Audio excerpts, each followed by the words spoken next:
تو ایک بہت بڑی خبر سامنے آئی ہے مشرق وسطیٰ سے، جہاں ایران اور امریکہ جو بالکل جنگ کے دہانے پر کھڑے تھے، اچانک ایک عارضی جنگ بندی پر راضی ہو گئے ہیں۔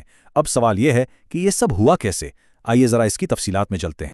جی ہاں، سب سے بڑی خبر یہی ہے، اور یہ نیو یارک ٹائمز کی رپورٹ ہے کہ ایران نے 2 ہفتے کی جنگ بندی کی جو تجویز تھی اسے مان لیا ہے۔ سچ پوچھیں تو یہ ایک ایسی پیش رفت ہے جس نے سب کو واقعی حیران کر دیا ہے۔ تو سوال یہ اٹھتا ہے کہ آخر یہ معاہدہ ممکن ہوا کیسے؟ اصل میں اس کے پیچھے بڑی زبردست سفارتی کوششیں چل رہی تھیں، اور ان کوششوں کی قیادت کر رہا تھا پاکستان۔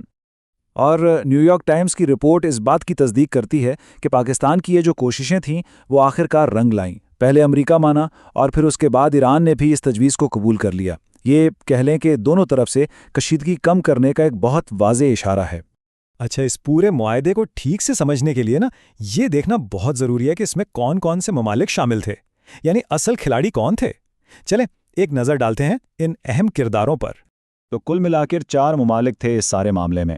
ایک طرف تو تھے ایران اور امریکہ، جو ظاہر ہے تنازع کے مرکزی فریق ہیں، اور دوسری طرف تھے پاکستان اور چین، جنہوں نے آپ کہہ سکتے ہیں ثالث کا یعنی بیچ بچاؤ کا ایک بہت اہم کردار ادا کیا اور مذاکرات کا راستہ بنایا۔ تو یہ سارا سلسلہ شروع کہاں سے ہوا؟ اس کا آغاز ہوا ایک بہت اہم سفارتی قدم سے، اور یہ قدم اٹھایا تھا پاکستان نے۔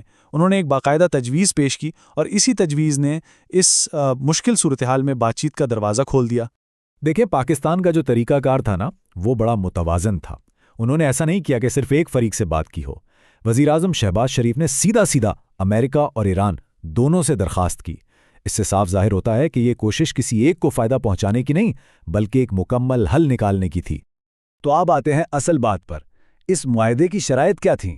مطلب دونوں فریقوں سے کہا کیا گیا تھا کرنے کو؟ آئیے ذرا ان تفصیلات کو دیکھتے ہیں۔ تو یہ جو معاہدہ تھا یہ ایک طرح سے لین دین کا معاملہ تھا۔ امریکہ سے کہا گیا کہ بھئی آپ ایران کو جو ڈیڈ لائن دی ہے اس میں 2 ہفتے کی توسیع کر دیں، اور اس کے بدلے میں ایران سے یہ درخواست کی گئی کہ وہ آبنائے ہرمز کو، جو ایک بہت اہم تجارتی راستہ ہے، اسے 2 ہفتے کے لیے دوبارہ کھول دے۔ اچھا، پاکستان تو تھا ہی، لیکن ان کے ساتھ ساتھ ایک اور ملک بھی تھا جس نے اس معاہدے کو حقیقت بنانے میں بہت اہم کردار ادا کیا، اور نیو یارک ٹائمز کے مطابق وہ ملک تھا چائنا، جس نے بالکل آخری لمحات میں اپنی سفارتی کوششیں تیز کر کے اس ڈیل کو پکا کیا۔ تو اگر ہم پورے واقعات کی ترتیب دیکھیں تو وہ کچھ اس طرح بنتی ہے۔ سب سے پہلے پاکستان نے تجویز دی، پھر امریکہ نے اس پر مثبت اشارہ دیا، اس کے بعد چین نے آخری دھکا لگایا، اور پھر آخرکار ایران نے بھی اس تجویز کو باقاعدہ طور پر قبول کر لیا۔ سچ میں اس سفارتکاری کی ایک شاندار مثال ہے۔ تو یہ ایک بہت بڑی کامیابی تو ہے، اس میں کوئی شک نہیں، لیکن ہمیں یہ بھی یاد رکھنا ہوگا کہ یہ صرف شروعات ہے۔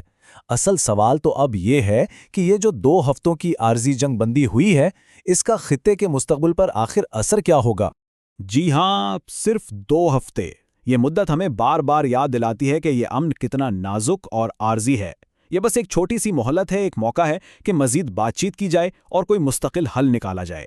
اور یہی بات ہمیں سب سے بڑے سوال پر لا کر کھڑا کر دیتی ہے کہ کیا یہ 2 ہفتے ایک لمبے امن کی بنیاد بنیں گے، یا پھر یہ صرف طوفان سے پہلے والی خاموشی ہے؟